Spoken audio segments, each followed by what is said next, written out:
Hello, welcome back to More Fun Fixing It. It's a Wednesday. Well, it is for you. For me, what day is it today? It's a Thursday. And Wednesdays usually are when I show off things that have come into the workshop, things that interest me. It could be a road trip or unboxing, all sorts of things. But today it's an unboxing. But I want to show you something that appeared in a previous video, which was actually a Patreon exclusive. I went to my friend Paul's to pick up a load of computers, which are actually all piled up over there on the other workbench, including this. This was actually a gift from Paul, and the best thing about it was that it wasn't working. So, all excited, I set the cameras up, and I got it out of the box, and I switched it on. The lights come on the coin slots. There's a power light on top. There's a volume rocker. And it just started working. So it's not going to be a video, I'm afraid, because there's nothing to fix.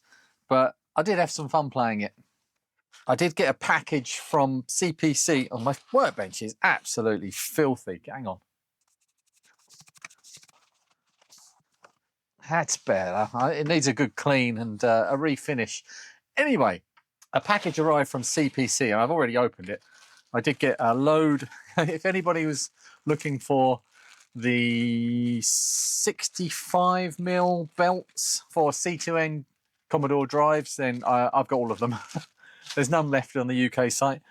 And this came as well. Now, this was posted in the Retro Hardware Discord. Somebody put it up. Let me find out who that was.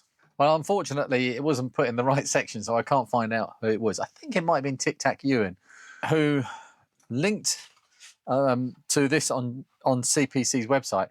And these are only like £3 something. Now, this is a PCB board holder, and it's where you put a PCB in it, and then you put all the components in it, and then you put the foam on the other side, and then all this clips together to hold the PCB in place, and then you can just solder everything at once. If you're using through-hole components, obviously it's not going to work very well with SMD. And normally this sort of thing, if you've seen Big Clive, he uses this sort of thing, but a bigger version.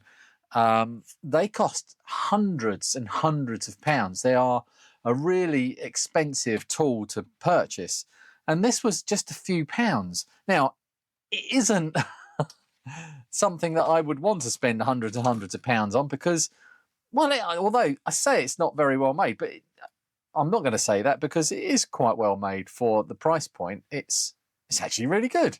It's got plastic corners on it holding everything together, but the aluminium sections feel nice and strong enough for what it's going to do, and it works pretty well. I'll see if I can demonstrate it.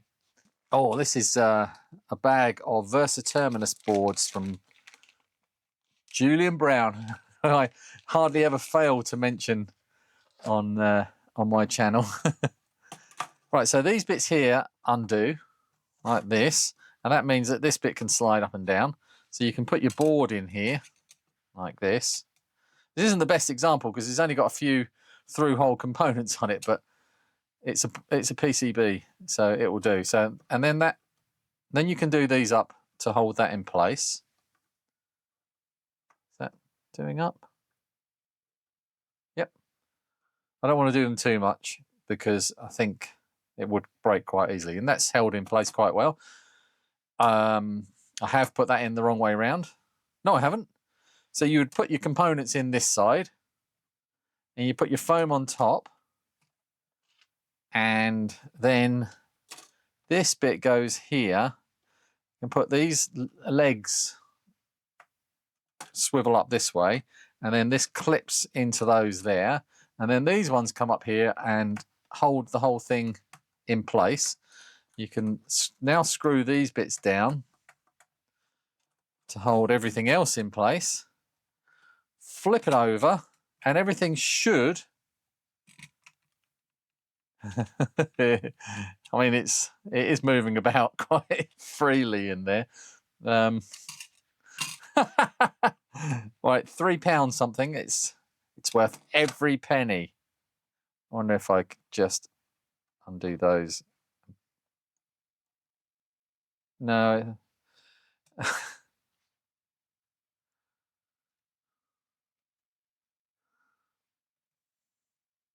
Okay, and once you get it in the right place, it's actually pretty good.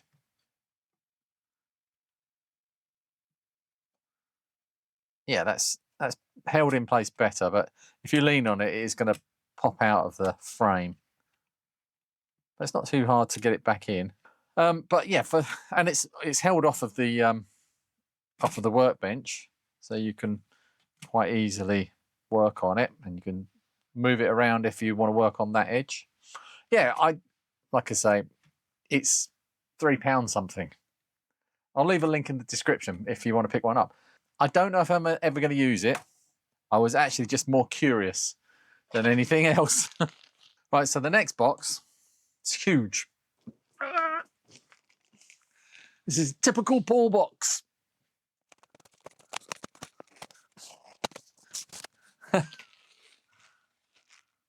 I've got some extremely heavy, high performance underlay. Thanks, Paul. I might put that under my feet where I sit. It's getting cold. Oh, yeah. Oh, nice. Well, it's a good job I bought those belts. There's a couple of C2Ns here, 1530s tape drives. Made in Taiwan. One of these, yeah, both the same type. Excellent. Oh, yeah. A 1541-2 disc drive. Might be disc drive. Minty, but not picking up discs. So let's just hope that the heads are okay in that one. So much bubble wrap.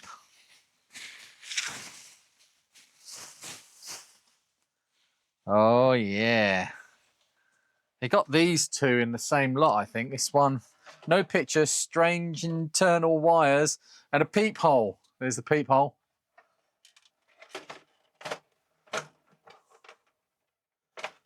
Right, looks like it's only got one screw in it. Okay, well, it's going to be saved for a triage episode. And here's a 64C, and they've had their keyboards swapped. But this one has the funkiest.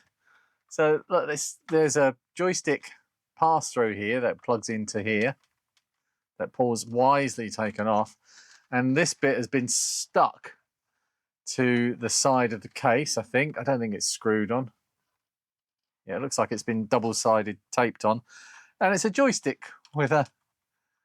How cool is that? I mean, it's really bad, but... Suncom. Brilliant. Shame it covers up the badge a little bit. That's marvellous. I love that. So this one, no sound, funky joystick, and no up and down. So we've got a broken CIA maybe, and a SID that needs changing. No picture, strange internal wires, and peephole. So no picture could be anything. If it's just a black screen of some sort. Where am I going to put these? Oh, this last one is boxed. Hang on a sec. What's this? There's a cable. Centronics printer cable for some reason.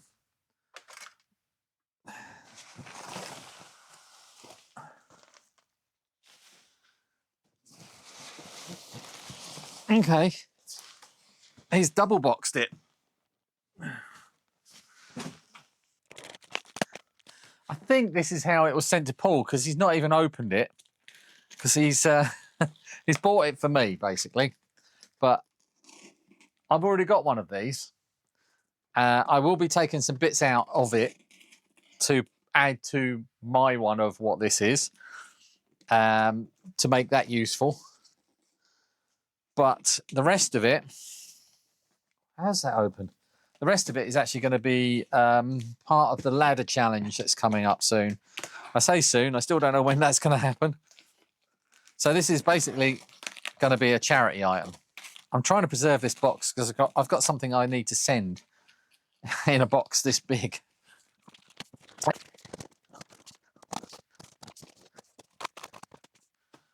Right, let's clear some space here.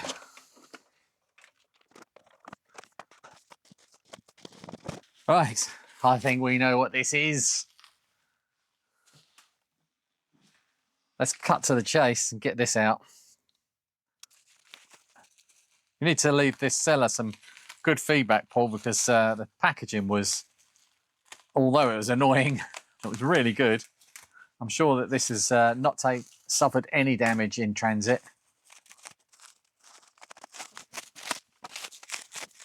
Still annoying packaging.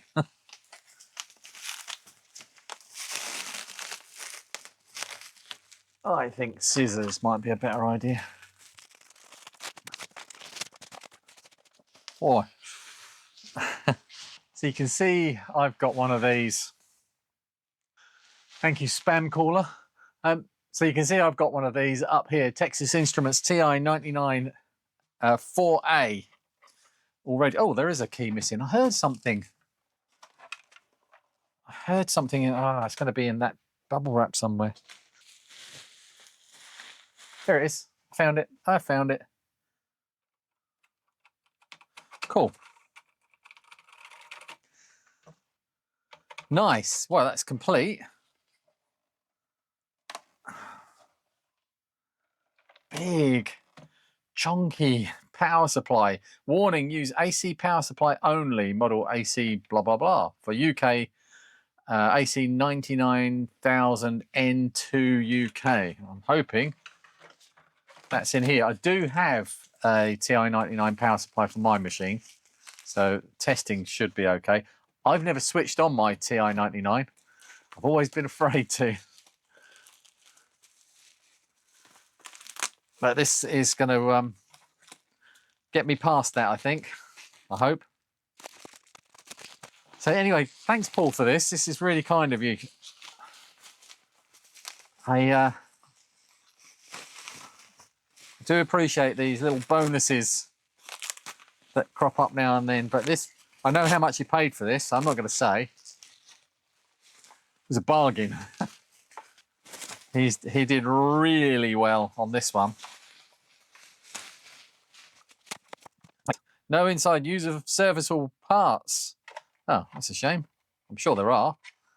It is just a big chunky transformer. And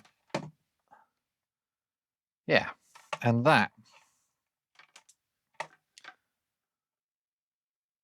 Oh, okay. Well, I'm just gonna open this one. This is always a bad sign when you see a UK power plug that has a slotted screw.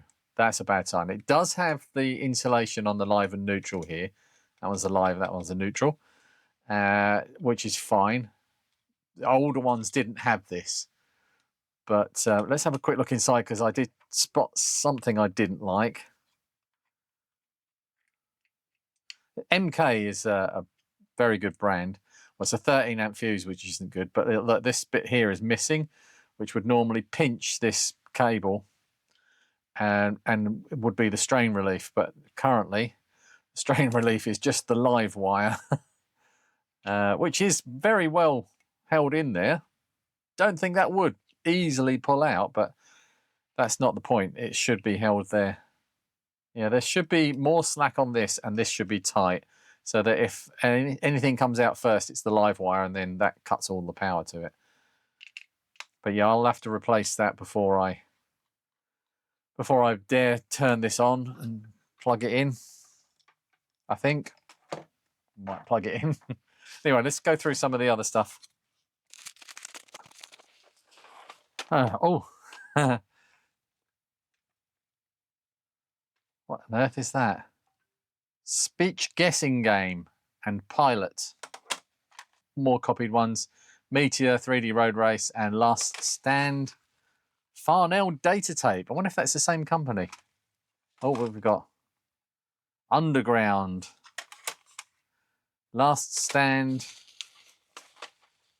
What the hell? Space Laser, Noughts and Crosses. A really creepy looking clown. I like that they put Oh, they used nice pictures on there, or some nice pictures. Mine Maze. Alright, any of these original? No. No. C15. John Menzies. Oh, I love that. That brings back memories. Batch tested. It's what we used to use for everything. Tic-tac-toe. Pilot for the TI99 4A. It's a flight simulation game for one player. Includes graphics display of landing strip and terrain map, plus updated instrument panel, options for wind effects or calm air, takeoff, landing, or in flight. Full instructions included. Is that the full instructions in there? Yeah, an original. Nice. Another one. Connect 4. Oldies but goodies games. Biorhythm, Number, Factor, Tic-Tac-Toe, and World. And another one with lots and lots. Blood Sugar, Sex Magic, Under the Bridge. This is the Red Hot Chili Peppers. All rights of the owner of the recorded work reserved. Copyright, public performance and broadcasting prohibited. So this is an original. Anyway, that's tapes. This is more like it. This is what I was hoping for. Cartridges. Tombstone City. Now these obviously go in here like that. So I had no software. I didn't even have any tapes for my TI99. So this, I'm hoping to hang on to at least a couple of these. TI Invaders. Video Games 1. Solid State Software Command Module. Car Wars. Whoever bundled this up, good job. Oh, some boxed ones.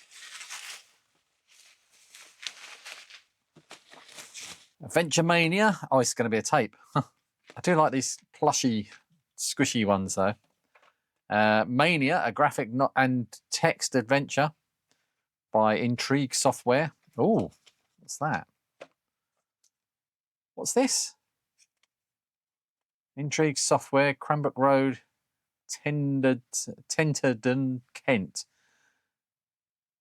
It's the instructions. If you're having difficulty in starting to play this game, ensure that the alpha lock key is set to the up position. I'll keep that with that. And Lantern. Oh, I do like these ones that have been copied like this. So, all right, so this has been properly copied. I thought it was Wonky Warlock. Wonky Warlock and the Quest for the Crown of Zol. The way forward. So this is a proper copy. Someone's, have they typed this out? Or is this original? I'd love to think that this is someone has made this and put it on this tape and sold it like this, rather than this is a copy. I don't know. Complete instruction sheet inside. Because what makes me think that it is original, because that could be a copy, but this, I don't think that that's a copy. I think this is their original. This looks like an original print to me. So that could be quite a rare one. I wonder if we can look that one up. Wonky Warlock and the Quest for the Crown of Zol. The way forward for the TI99 4A. Lantern games that shine. Wonky Warlock. Yeah. All rights reserved. Lantern Software 4 Haffenden Road, Tenterden, Kent. We've seen that somewhere before. Where did I see that? Yeah, it's the same thing. Tenterden, Kent. This is Intrigue Software, and this one is Lantern. Interesting. Same, or almost the same postcode. They're in the same road. Well, I wonder if they're different people that got together and, because this looks like a, yeah, this is a homemade one with its homemade label on a tape that yeah, look, it's been, oh, this is amazing. So they've broken off that to protect it, but the other side is copyable, and they've only put the game on one side. I bet you, very similar to this. Oh, this one's still got the copy protection tab still intact. What about this one? Is this the same? Games to remember. Intrigue Software. Yeah, this is, oh, wow. So these two are Intrigue Software, Mania and Adventure Mania. Okay, I'm definitely going to need to dig into these. Let's see if there is any history. Let me know if you know where these are from. I'd really appreciate a heads up. Okay, so this was just a simple unboxing. I'm not going to show any more of this. I'm not going to take it apart. What does that do? Is that just covering something up? I'm not going to take it apart or switch it on. I don't have a video lead for it. I'll have to sort that out. Probably got one with the other one. I'm not sure. The content of this one will be in another video, so that's going to be for a later date. Oh, it's really scratched up. I wonder if that can be polished out. Anyway, I hope you enjoyed that. One other thing. I got a letter from Stuart, who is Seahawk17 on the Retro Hardware Discord. And he says, "Hi Lee, I hope you're well. I noticed on one of your recent videos that you received a copy of the first edition of Amiga format. On the video, it looked like the cover disc was missing. Here it is. This was very, very kindly given to me by Neil at the Retro Collective Cave Museum, Stroud. But yeah, indeed, it doesn't have a cover disc. I recently bought an Amiga 500 from Matt on the Discord channel, and he kindly threw in several dozen cover discs and other discs, one of which was the cover disc from issue 1 of Amiga format. I thought it might be nice to add it to your copy for completeness, so I've sent the original to you. Kind regards, Stuart, Seahawk17 on Discord." So there we go. It's found its home again. New Zealand Story, Art Gallery. Yeah, New Zealand Story plus Art Gallery, YouTube. Yeah, definitely the right one. Amiga cover disc #1, August 1989. Thank you. That's really kind of you, Stuart. Cheers, mate. Right, I think that's everything. If I've forgotten something that somebody sent to me, I really apologise. Things just kind of get mixed in here, and it is chaos. Absolute chaos. Right. Thanks for watching. I'll see you in the next one. I'm going to fill my bin up now. Not with the Texas Instruments thing, with the bubble wrap. Can't move.